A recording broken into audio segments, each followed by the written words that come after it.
Cümleten selamun aleyküm hanımlar. Diva Patik YouTube kanalıma hepiniz hoş geldiniz. Bugün birlikte iki renkli çok güzel, çok hoş bir 5 şiş patik yapacağız.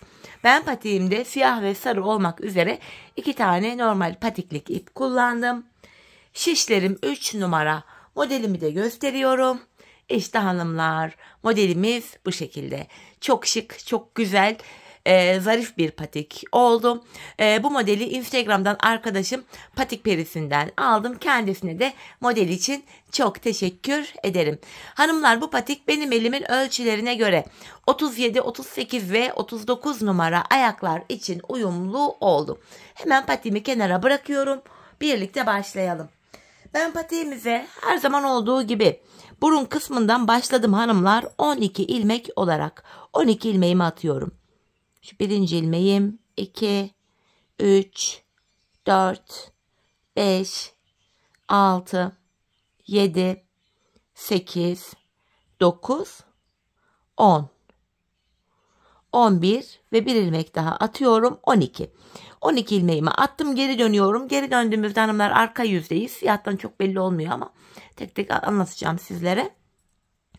Kenardaki ilk ilmeğimi örmeden alıyorum. İlk sırada ilmeklerimi ters olarak örüyorum.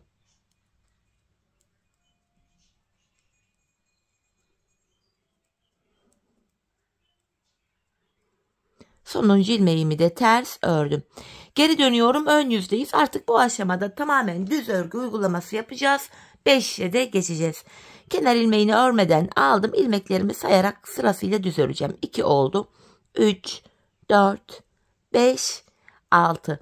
İlk 6 ilmeğimi ördüm. Kalan 6 ilmeğimi de diğer şişimle örüyorum. 12 ilmeğimi 6'şar 6'şar 2 şişime eşit olarak paylaştırdım. Bu şekilde. Şimdi hiç geri dönmeden ilk başladığımız yerden 3. şişimize ilmekler çıkaracağım. İlk ilmeğimi hemen şu kenara bakın girerek çıkaracağım. Şöyle ilmeğin iki kanadına birden girerek çıkardım. Devamında ilmek çıkartabilmek için de tığımdan yardım alıyorum. Başlangıç yerlerimiz biraz sıkı olduğu için sırasıyla hanımlar başlangıç yerlerine girerek ilmek çıkartıyorum. Şişime takıyorum. Başlangıç yerlerine ilmeğin iki kanadına birden girerek ilmek çıkartalım. Patik burnumuz daha sağlam oluyor. Şu 5. ilmeğim. Şu da 6. ilmeğim. Şimdi bir 6 ilmek daha çıkaracağım. Onu da 4. şişime takacağım. Bakın şu 1. ilmeğim. 2. ilmeğim. 3, 4, 5 ve şu kenara girerek bir ilmek de buradan çıkartıyorum, 6. 4 şişimde de 6'şar ilmeğim oldu. 5. şişimi aldım, örmeye başlayacağım. Bir sıra ilmeklerimizi düz olarak öreceğiz. 5 şiş patikte bir sıra dediğimiz olay şudur. 4 şişimizdeki ilmekleri de örüp tamamlayınca bir sıra örmüş oluyoruz. Şimdi 2. şişime geldim. Buradaki 6 ilmeğimi de öreceğim. Boşalan şişimiz ile sıradaki şişteki ilmeklerimizi örüyoruz. Dolana dolana 5 şiş patik örülüyor. Şimdi 3. şişime geldim. Buradaki 6 ilmeğimi de düz olarak örüyorum. Bu şekilde. 4. şişime geldim. Buradaki 6 ilmeğimi de yine düz olarak öreceğim. Böylece hanımlar bir sıra ilmeklerimizi örmüş olduk. Tekrar 1. şişimizdeyiz. Bu aşamada şişleri karıştıranlar varsa da 1. şişin altına şöyle bir ip takarak ya da bir iğne takarak 1. şişin yerini belli edebilirler. Buna göre de şişlerin yeri karışmaz. Şimdi artırma zamanı hanımlar. Patik burnumuza şöyle baktığımızda artırma işlemini sağ ve sol kenardan yapıyoruz. Orta kısımlardan artırma yapmıyoruz. İlk şişimdeyim. Kenarımız başta. 2 ilmek örüyorum kenardan. 1, 2. Ardından 2. ilmeğimin altında, çok siyahtan görünmüyor ama 2. ilmeğimin bir altındaki şu ilmeğin kenarına giriyorum ve buradan aldığım ilmeğimi düz ördüm. Kalan 4 ilmeğim düz örülüyor. İlk şişimde 7 ilmeğim oldu. 2. şişimdeyim. Kenarımız sol tarafta. Burada da son 2 ilmek kalana kadar öreceğim. Bakın son 2 ilmeğim var. Sondan 2. ilmeğimin altındaki ilmeğimin kenarına giriyorum. Buradan aldığım ilmeğimi ördüm. Kalan 2 ilmeğimi de düz örüyorum. Burada da 7 ilmek oldu. 3. şişime geldim. Kenar hemen başta. 2 ilmek örüyorum. Ardından ikinci ilmeğimin altındaki yine ilmeğimin kenarına şuraya girerek buradan aldığım ilmeğimi de düz ördüm. Kalan ilmeklerim yine düz örülüyor. İlk 3 şişimde 7'şer ilmeğim oldu. 4. şişime geldim. Burada da kenar hanımlar bakın sol tarafa düşüyor. Son 2 ilmeğim kalana kadar öreceğim. Kenardan artıracağım. Bakın sondan ikinci ilmeğimin altına yani şuraya girdim ve buradan aldığım ilmeği düz ördüm. Kalan 2 ilmeğim düz örülüyor. 4 şişimizde de 7'şer ilmeğimiz oldu. Bir sıra artırma yaptık hanımlar. Şimdi bir sıra 4 şişimdeki 7 ilmeğimi de artırma yapmadan düz öreceğim. 5 şiş patikte bir sıra artırma yaparken bir diğer sırada ilmekleri düz örüyoruz. Sebebi şu: her sıra artırma yaparsak şayet patik burnu bir anda açılma yapar ve hoş bir görüntü olmaz. İkinci şişimdeki ilmeklerimi de ördüm. 3 ve 4. şişimdeki ilmeklerimi de öreceğim. Bu düz ilmeklerimi örerken artırma işlemini sizlere kısaca tekrar etmek istiyorum. Artırma işlemini 1. ve 3. şişimizde ilk 2 ilmeği ördükten sonra yapıyoruz. 2. ve 4. şişimizde de son 2 ilmek kalana kadar örüp öyle artırıyoruz. 4. şişimdeki ilmeklerimi de yine düz ördüm. Tekrar ilk şişimdeyim. Yeniden artıracağız hanımlar. Yine kenardaki ilk 2 ilmeğimi öreceğim. 1. şişimde şu 1. şu da 2. ilmeğim.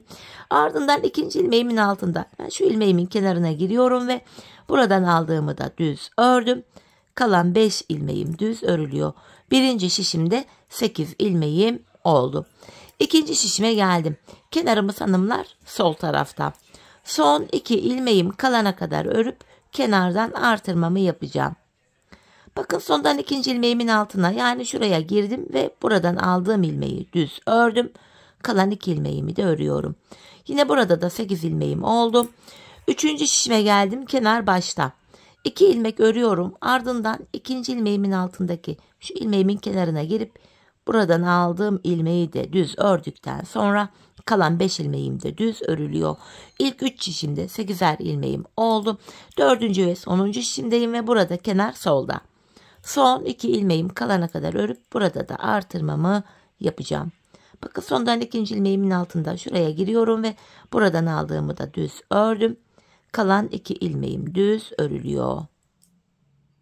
Hanımlar bir sıra boyunca ilmeklerimizi artırdık. Şimdi bir sırada 4 şişimizdeki 8 ilmeği düz öreceğiz. Sonraki sıra artıracağız. Düz öreceğiz, artıracağız. Patik burnunu böyle tamamlayacağız. Ve ben bu patiğimde hanımlar her bir şişimde 14'er ilmek olana kadar artırdım. Modelimi kurdum. Gördüğünüz gibi modelimiz de tam denk geldi. 8 ilmek ve katları üzerine kurulan bir model. Daha büyük yapmak isteyenler varsa ya da benim örgüm sıkı, sizin ölçü bana küçük geliyor diyen varsa da her bir şişe 16 ilmek yapmaları gerekiyor hanımlar, modelin tam denk gelmesi için. Şimdi hep birlikte artırmalarımızı yapalım gelelim. Ardından birlikte modelimizi kuralım. Evet hanımlar, ben her bir şişimde 14'er ilmeğim olana kadar artırmalarımı yaptım. Artırmalardan sonra bir sıra düz örmedim. Hemen modele başlıyorum. Her bir şişe 16 ilmek yapanlar da aynı şekilde modele başlayacaklar.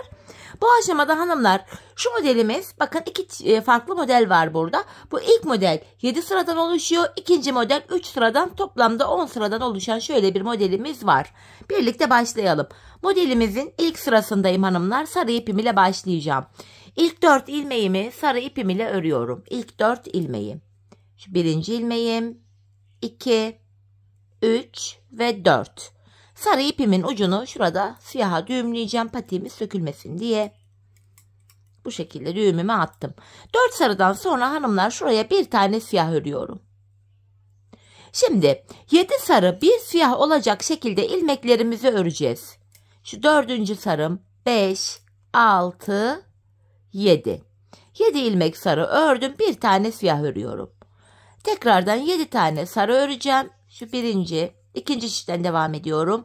2. ilmeğim 3, 4, 5, 6, 7. Bir tane siyah öreceğim yine.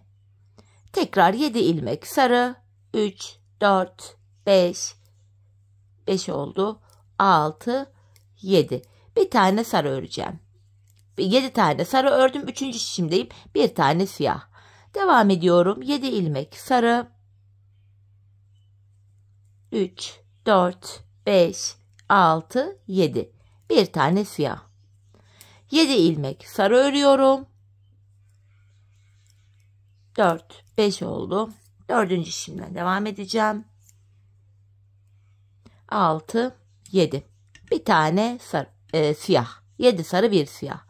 Yine 7 sarı örüyorum. 3, 4, 5, 6, 7. Bir tane siyah. Bu bölümde hanımlar, bu arkada ip geçişlerinde siyah ipleri böyle sıkı tutmayalım. Biraz gevşek kalsın. Patiğin esneklik payı bozulmasın. Ve son 3 ilmeğimi sarı ipim ile ördüm. Modelde ilk sırayı tamamladık. 16 ilmek yapanların bir model fazla oluyor. Geldik modelde ikinci sıramıza. Bu sıramızda ilk 3 ilmeğimi sarı ile örüyorum. Şimdi ilk modelimi yapacağım. Bir siyah, bir sarı, bir siyah. İlk modelimizi yaptım hanımlar, bu şekilde. Şimdi modelimizde model aralarında bu defa 5'er tane sarı ilmeğimiz var. 5 sarı öreceğim. 1, 2, 3, 4, 5. Şimdi ikinci modeli yapıyorum. Bir siyah, bir sarı, bir siyah. Yeniden model arasında 5 tane sarı örüyorum. 1, 2, 3, 4, 5. Diğer modeli yapacağım. Bir siyah, bir sarı, bir siyah. Yine 5 tane sarı örüyorum. 3, 4, 5. Modelim için bir siyah ördüm. 3. şişimdeyim. Bir sarı ve bir tane daha siyah ördüm. Yine model arası için 5 tane sarı. Diğer modelimi yapacağım. Bir siyah, bir sarı, bir siyah. Tekrar model arası için 5 ilmek sarımı örüyorum. 4 oldu. 4. şişimdeyim. 5. sarı ilmeğimi ördüm. Modelim için yine siyah ipimi aldım. Bir siyah, bir sarı, bir siyah. Ve yine model arası için 5 ilmek sarımı örüyorum. Toplam bakın 1, 2, 3, 4, 5 sarım oldu. Diğer modelimi yapacağım. Bir siyah, bir sarı, bir siyah ve kalan 2 ilmeğimi sarı ile örüyorum. İkinci sırayı modelde tamamladık hanımlar. Geldik 3. sıramıza. Bu sıramızda ilk 2 ilmeğimi sarı ile ördüm. Siyahımı alıyorum. İlk modelimi yapacağım. 2 siyah, 1 sarı, 2 siyah. Bakın bu şekilde hanımlar ilk modelimi yaptım. 2 sarı, 1 siyah, 2 sarı ördüm. Ve model arasında 3 tane sarım var. 1, 2, 3. Şimdi ikinci modelimi yapacağım.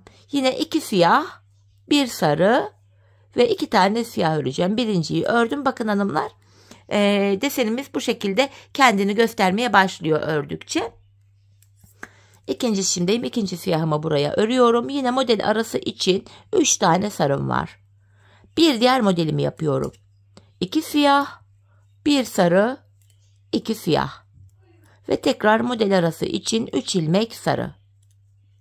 Diğer modelimi yapacağım. 2 siyah. 3. şişime geçtim. 1 sarı, 2 siyah örüyorum. Model arası için 3 ilmek sarım var. Diğer modelimdeyim. 2 siyah, 1 sarı, 2 siyah. Model arası için 3 tane sarım var. 4. şişime geldim. Modelime devam ediyorum. 2 siyah, 1 sarı, 2 siyah. Ve yine model arası için 3 ilmek sarımı örüyorum. Sonuncu modelimi yapacağım. 2 siyah, 1 sarı, 2 siyah. Ve son 1 ilmeğimi sarı ile ördüm. Modelimizin 3. sırasını tamamladık. Geldik 4. sıramıza. İlk ilmeğimi sarı ile örüyorum. Modelimizi yapacağım hanımlar. 3 siyah, 1 sarı, 3 siyah. Model arasında bir tane sarı var. Bu bölümde ilmeklerin tamamı 3 siyah, 1 sarı olacak şekilde örülecek hanımlar. Şöyle devam ediyorum. Tekrardan 3 ilmek siyah örüyorum. 1 tane sarı. Tekrar 3 tane siyahımı öreceğim. Şeklimizi de şöyle göstereyim. İkinci şişimden devam ediyorum. Şu ikinci siyahım, şu da 3. Yanına bir tane sarım var. Yine 3 tane siyah, 1 tane sarı. 2, üçüncü siyahım, 1 sarı. 4 şişimizde de aynı işlemi yapacağız. 3 siyah, üçüncü şişimdeyim, 1 sarı. 3 siyah, 1 sarı. 3 siyah, 1 sarı. 3 siyah, 1 sarı. Tekrardan 3 tane siyahımı örüyorum. Şu 2, şu da 3. Ortaya bir tane sarı. 3 tane siyah, ortaya 1 sarı. Tekrardan 3 siyah, 1 sarı ve 3 ilmek siyahımı ördüm.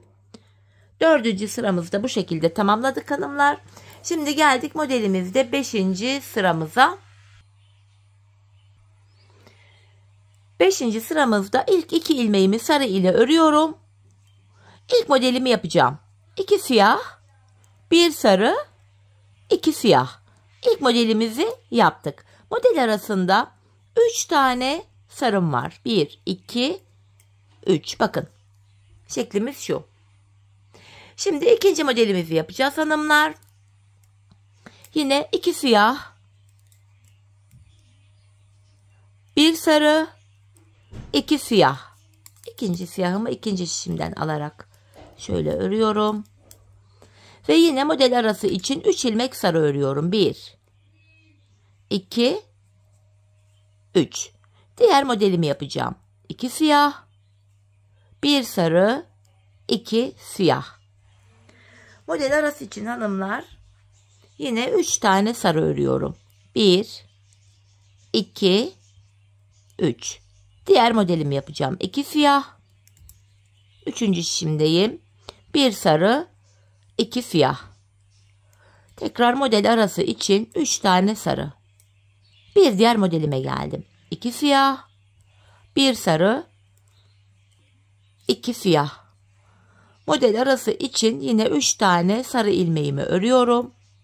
4. şişimdeyim. Bir diğer modelimi yapacağım. 2 siyah,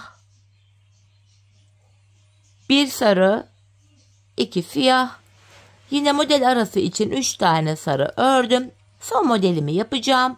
2 siyah, 1 sarı, 2 siyah. Ve son bir ilmeğimi sarı ile örüyorum. Modelimizde böylece 5. sıramızı tamamladık hanımlar. Şimdi modelde 6. sıraya geldik. Bu sıramızda da hanımlar yapacağımız işlem şu. İlk 3 ilmeğimi sarı ile öreceğim. İlk 3 ilmek sarı. Şu birinci ilmeğim, şu 2, şu da 3. İlk modelimi yapıyorum. 1 siyah, 1 sarı, 1 siyah. İlk modeli yaptım. Model arasında bu defa 5 tane sarı ilmeğim var. 5 sarı. Ardından 1 siyah, 2 sarı, 1 siyah ördüm. Bakın ikinci modelimizi de bu şekilde yaptım. Şimdi ikinci şişimden devam edeceğim. Yine model arasına 5 ilmek sarı örüyorum. 1, 2, 3, 4, 5. Diğer modelimi yapıyorum. 1 siyah, 1 sarı, 1 siyah. Model arasına 5 ilmek sarı örüyorum. 4, 5. Diğer modelimi yapıyorum. 1 siyah, 1 sarı, 1 siyah. Ve tekrar model arasına 5 ilmek sarımı örüyorum. 4, 5. Diğer modelimdeyim. 1 siyah, 1 sarı, 1 siyah. Model arasına 5 sarı. 4. Dördüncü şişimdeyim hanımlar. Buradan devam edeceğim. Şu da 5. sarı ilmeğim. Modelim için yine 1 siyah, 1 sarı, 1 siyah ördüm. Model arası için tekrar 5 ilmek sarımı örüyorum. Ve sonuncu modelim 1 siyah, 1 sarı, 1 siyah ve kalan 2 ilmeğimi sarı ile ördüm. Modelde 6. sırayı tamamladık. Geldik hanımlar ilk modelimizin sonuncu yani 7. sırasına. Yani şu ilk desenimizin 7. ve sonuncu sırası. Bu sıramızda ilk 4 ilmeğimi sarı ile örüyorum. 1, 2, 3, 4. Ortaya bir tane siyah. Modelin devamında 7 sarı 1 siyah olacak şekilde ilmekleri örüyoruz. Şu 5, 6, 7 sarıyı ördüm. 1 siyah. Tekrardan 7 ilmek sarı öreceğim. İkinci şişimdeyim. 2, 3, 4, 5, 6, 7. Ortaya bir tane siyah örüyorum. Yeniden 7 ilmek sarı. 2, 3 oldu. 4, 5, 6, 7. Ortaya bir tane siyah öreceğim. 3. şişimdeyim. Bir siyahımı ördüm. Tekrardan 7 ilmek sarı. 3, 4, 5, 6, 7. Ortaya bir tane siyah ve yine 7 tane sarı öreceğim. 4, 5. 4. şişimden devam ediyorum.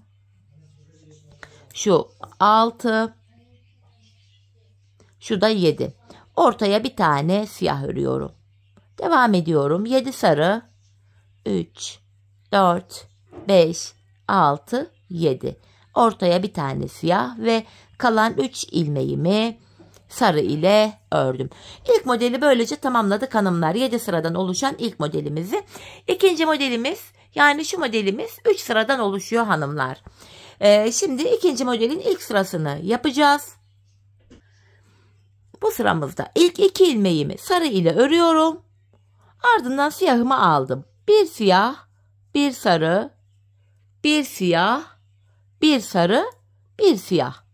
İlk modelimizi yaptık hanımlar. Model arasında şimdi 3 ilmeğimiz var. 3 sarı öreceğim. 1, 2, 3. İkinci modeli yapıyorum. Bir siyah, bir sarı, bir siyah, bir sarı. Tekrardan ikinci şişimdeyim. Bir tane daha siyah ördüm. İkinci modeli yaptık. Model arası için 3 sarı. Diğer modelimdeyim. Bir siyah, bir sarı, bir siyah, bir sarı, bir siyah. Model arasına 3 sarı örüyorum. Diğer modelimdeyim. Bir siyah, bir sarı, bir siyah, bir sarı, bir siyah. Model arasına 3 ilmek sarı.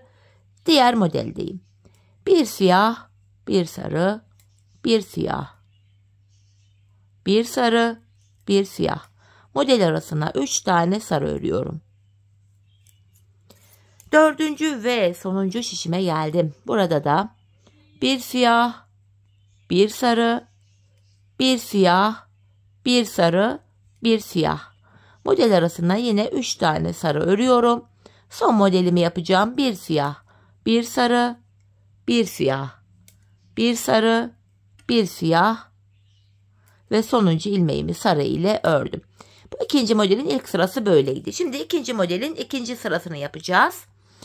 Bu sıramızda hanımlar ilk 3 ilmeğimi sarı ile ördüm. Ardından bir siyah, bir sarı, bir siyah. İlk modeli yaptım. Model arasında 5 ilmeğim var. 1, 2, 3, 4, 5. İkinci modeli yapacağım. Bir siyah, bir sarı, bir siyah. Tekrar model arası için 5 sarım var. 1, 2, 3, 4, 5. Yine modelimi yapıyorum. Bir siyah, bir sarı, bir siyah. Model arasına 5 tane sarıyı ördüm. Diğer modelimi yapacağım. Bir siyah, bir sarı, bir siyah. Tekrar model arası için 5 tane sarı örüyorum. Diğer modeli yapacağım. Bir siyah, bir sarı, bir siyah. Ve yine model arasına 5 sarıyı örüyorum. 4. şişimdeyim. Şu 5. sarım. Model yapacağım yine. Bir siyah örüyorum. Bir sarı, bir siyah. Model arası için 5 sarım. 4, 5. Bir siyah, bir sarı, bir siyah ve kalan 2 ilmeğimi sarı ile ördüm. İkinci modelin ikinci sırası da böyleydi. Şimdi ikinci modelin 3. sırası. Yine 2 ilmek sarı ördükten sonra 1, 2 model yapıyorum. Bir siyah, bir sarı, bir siyah, bir sarı, bir siyah. Bu ikinci modelin ilk sırasında yaptığımız işlemi üçüncüde de aynı şekilde yapıyoruz. Model arasına 3 sarı örüyorum.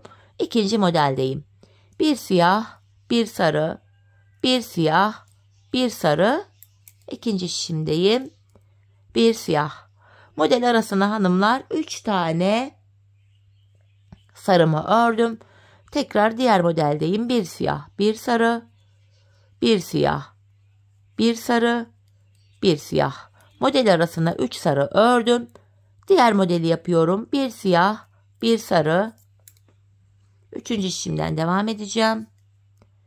Bir siyah, bir sarı, bir siyah. 3 tane sarı örüyorum. Bir siyah, bir sarı, bir siyah, bir sarı, bir siyah. Model arasına 3 tane sarı ördüm. Diğer modele geçiyor. Diğer şişime geçiyorum. Çok pardon.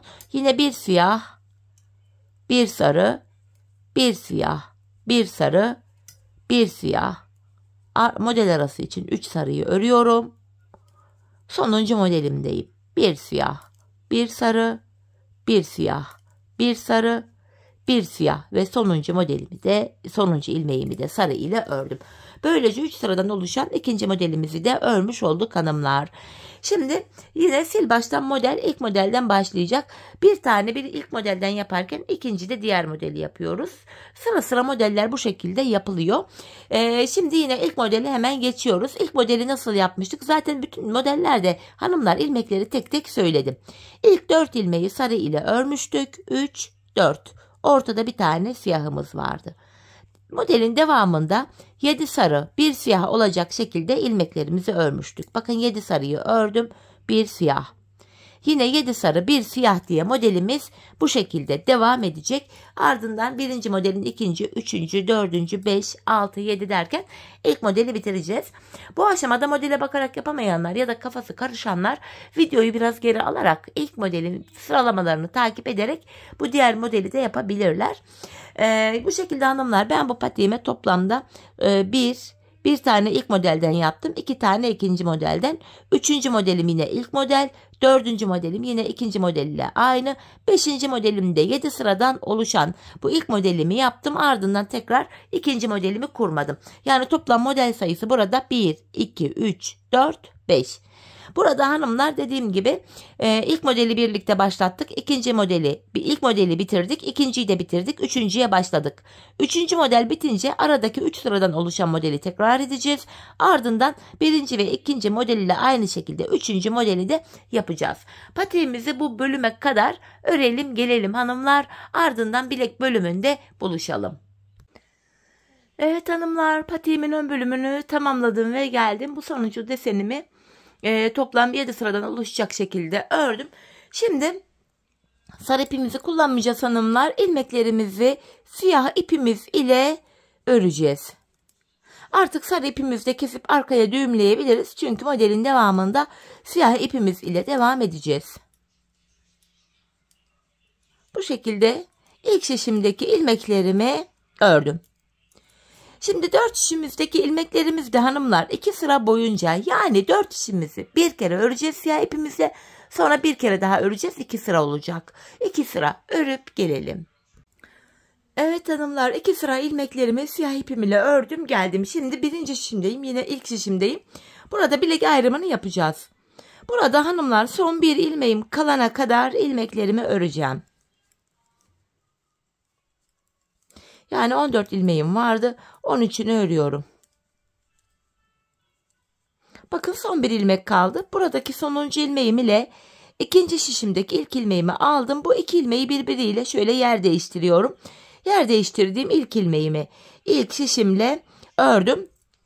Bilek ayrımında, yani burada ilmekleri yer değiştirerek örme sebebimiz şu: bilek ayrımı daha sıkı ve sağlam oluyor. Şimdi patiğimizin şu arka bölümlerine geçtik hanımlar. Bu bölümde patiğimizin kenarlarına ben 8'er ilmek haroşa ördüm. Örgümüzün hem ön hem arka yüzünde düz örgü örünce haroşa oluyor.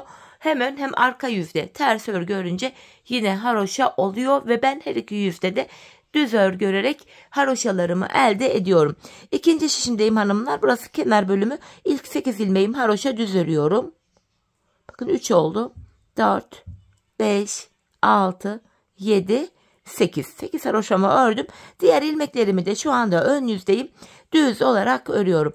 Artık patiğimizin arka bölümüne geçtik hanımlar. Arka bölümde bilek ayrımına kadar öreceğiz. Ardından geri döneceğiz. Geri döndüğümüzde arka yüzde olacağımız için ilmeklerimiz ters örülecek.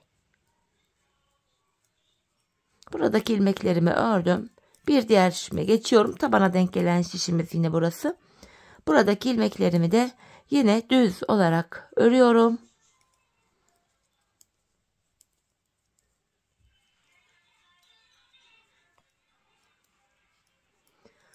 Sonuncu şişime geldim. Bilek ayrımı yaptığımız şişimiz hanımlar. Şu ortada bilek ayrımı yapmıştık. Buradaki ilmekleri de yine düz öreceğim. Bakın son 8 ilmeğim haroşa. Bunu da yine düz örüyorum. Hem arka yüzde bu kenardaki 8'er haroşa ilmeği düz öreceğiz. Bilek ayrımına geldim. Şimdi bilek ayrımına kadar öreceğiz. Geri döneceğiz hanımlar. Şimdi geri dönüyorum. Bu aşamada ben sonuncu ilmeklerimi ördüğüm için ilk ilmeğimi örmeden aldım. Kenar ilmeğim ile birlikte toplam 8 ilmek haroşamı düz örüyorum. 5, 6, 7, 8. Şöyle baktığımızda siyahtan çok görünüyor mu bilemedim ama buraya bir diş haroşa düştü. Kalan ilmekleri de arka yüzde olduğum için ters olarak örüyorum. Bu şekilde.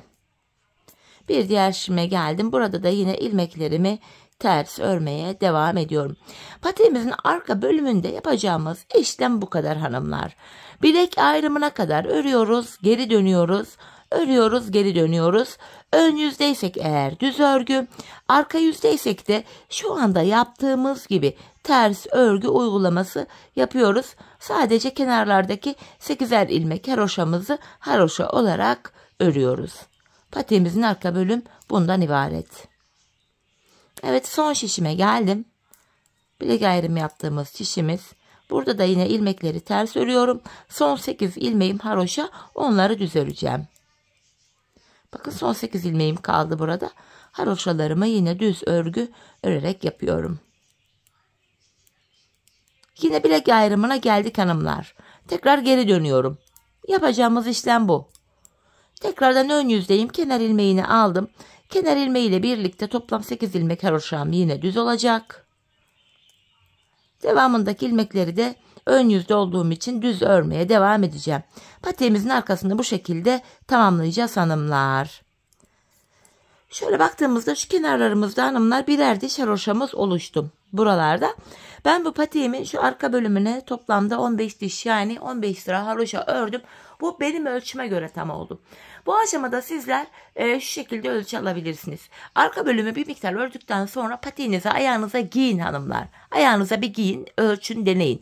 Patiğinizin bu arka bölümünü topuğunuzun şu kenarına gelene kadar örmelisiniz. Bu şekilde ölçü alarak yaparsanız patik ayağınıza tam olur. Hani ben 15 sıra haroşa yaptım diye belki siz de 15 yaparsınız.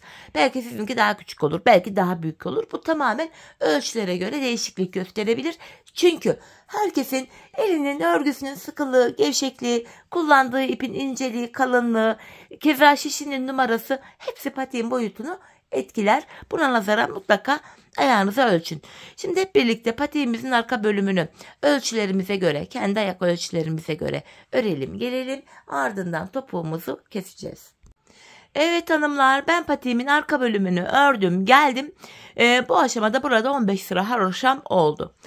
Bilek ayrımından sonra şu bölüm genişlediği için ilmeklerin hepsi bakın dümdüz duruyor. Yani tek şişte toplanacak duruma geldi. Ben bu aşamada topuk kesiminde bana kolaylık sağlasın diye ön yüzden baktığımızda şu sol kenara 24 ilmek ayırdım. Kalan ilmeklerimi de sağ şişime taktım. Şimdi topuğumuzu örmeye başlayacağız. Bu aşamada hanımlar kenardaki 8 ilmek haroşamızı yine haroşa olarak öreceğiz. Model bütünlüğü sağlansın diye. Şimdi ön yüzdeyim. İlmeklerimi düz olarak ve sayarak örmeye devam edeceğim. 8 haroşamı örmüştüm. 9, 10, 11, 12, 13, 14, 15, 16, 17, 18, 19, 20, 21, 22, 23. İlk 23 ilmeğimi ördüm. 24. ilmekte öndeki 2 ilmeği birlikte keserek örüyorum. 23 ilmek ördüm. 24. de kesimimi yaptım. Zaten bu sol tarafa da 24 ilmek ayırmıştık. Topuğumuz için şu araya baktığımızda burada da 7 ilmek kaldı. Bu 7 ilmek her seferinde birer birer kesilecek, eksilecek, bitecek ve böylece topuğumuz oluşacak. Şimdi kesim yaptıktan sonra geri döneceğiz. İlk ilmeğimi örmeden alıyorum. Arka yüzde ilmeklerimi ters örüyorum. Sadece son 8 ilmeğim haroşa olduğu için onları düz öreceğim.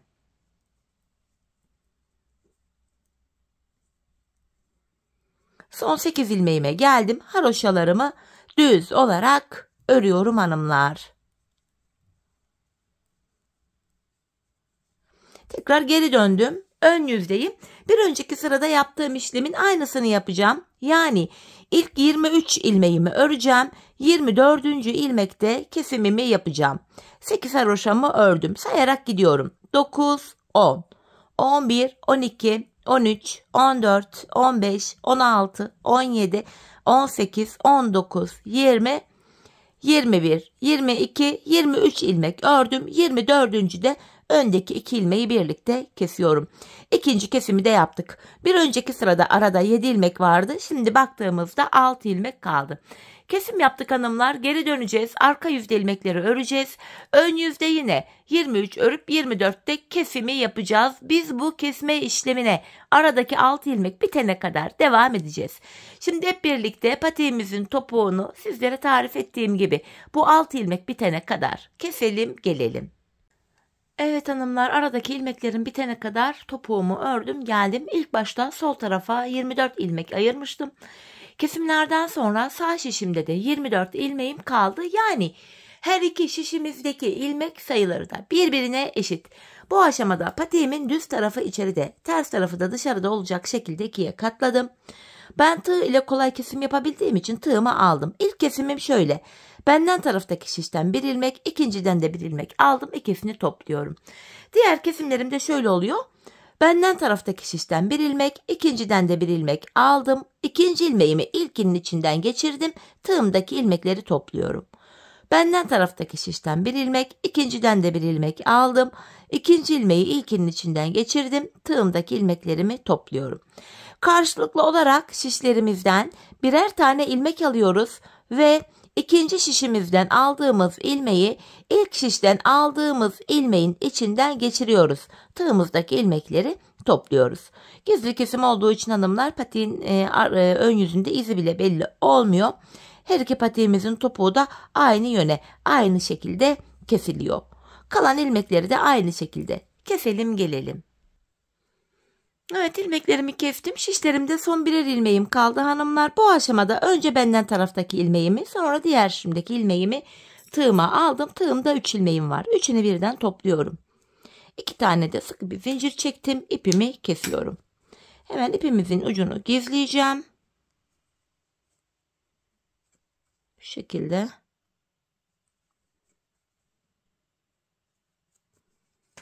Evet, topumuza bakalım.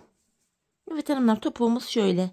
Gördüğünüz gibi patiğimizin arkasında çok şık, çok temiz bir görüntüsü var. Patiğimiz hanımlar görüntü itibariyle bu. Hemen bir de manken ayağıma giydireceğim. Birlikte ayağımızda da görelim. Çok güzel bir patik oldu. Çok şık, hoş bir patik oldu hanımlar. Ben çok beğenerek yaptım. Çok severek yaptım. Umarım sizler de benimle birlikte beğenerek, severek yaparsınız. Evet, patiğimizin ayaktaki duruşu da bu şekilde. Yandan duruşumuz, topuk kısmı siyah olduğu için çok net görünmüyor sanırım. Diğer kenarı tabanımız. Model bu. Evet hanımlar, yine birlikte güzel bir modelin daha sonuna geldik. Umarım sizlere faydalı, hoş bir video olmuştur. Yeni modellerde, yeni videolarda buluşmak dileğiyle. Şimdilik hoşça kalın, sağlıcakla kalın.